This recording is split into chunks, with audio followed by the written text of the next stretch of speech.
പുരോഗമന കലാ സാഹിത്യ സംഘത്തിന്റെ നേതൃത്വത്തിൽ കേരളം പ്രത്യക്ഷത്തിനുമപ്പുറം എന്ന വിഷയത്തെ ആധാരമാക്കി ശില്പശാല നടന്നു.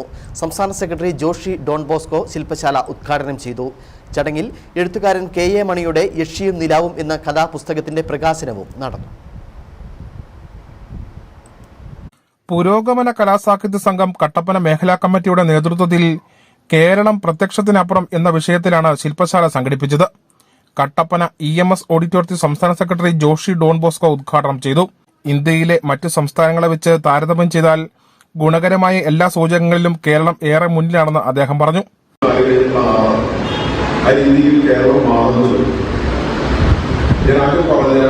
മറ്റു പല കാര്യങ്ങളിലും ലോകത്തിന് തന്നെ ഏറ്റവും മുന്നേറിയ രാജ്യങ്ങളുടെ നിലവാരത്തിലേക്ക് കേരളം മാറുന്നതിന്റെ ഘടകമാണ്. ഇന്ത്യയിലെ കാര്യം നമ്മൾ ആവർത്തിച്ച് പറയുന്നത് ഇന്ത്യയിലെ കേന്ദ്രഭരണ പ്രദേശങ്ങളുടെയും സംസ്ഥാനങ്ങളുടെയും ഒക്കെ ഒരു താരതമ്യം ചെയ്താൽ നല്ല എല്ലാ സൂചകങ്ങളും ഗുണപരമായ പോസിറ്റീവായ എല്ലാ. ചടങ്ങിൽ എഴുത്തുകാരൻ കെ.എ. മണിയുടെ യക്ഷിയും നിലാവും എന്ന കഥാപുസ്തകം പ്രകാശനം ചെയ്തു.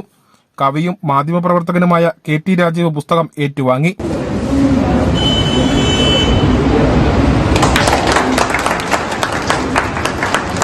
സംസ്ഥാന കൌൺസിൽ അംഗം MC ബോബൻ, ജില്ലാ secretary K. Jayachandran, president Sugathan Karuvatta, KR Ramachandran, Kanchiyar Rajan, Jose Vettikkuzha, Shirley Manalil, Anitha Reji, R. Muraleedharan, TK Vasu, advocate Deepu, MA Suresh, Thomas Joseph തുടങ്ങിയവർ പങ്കെടുത്തു.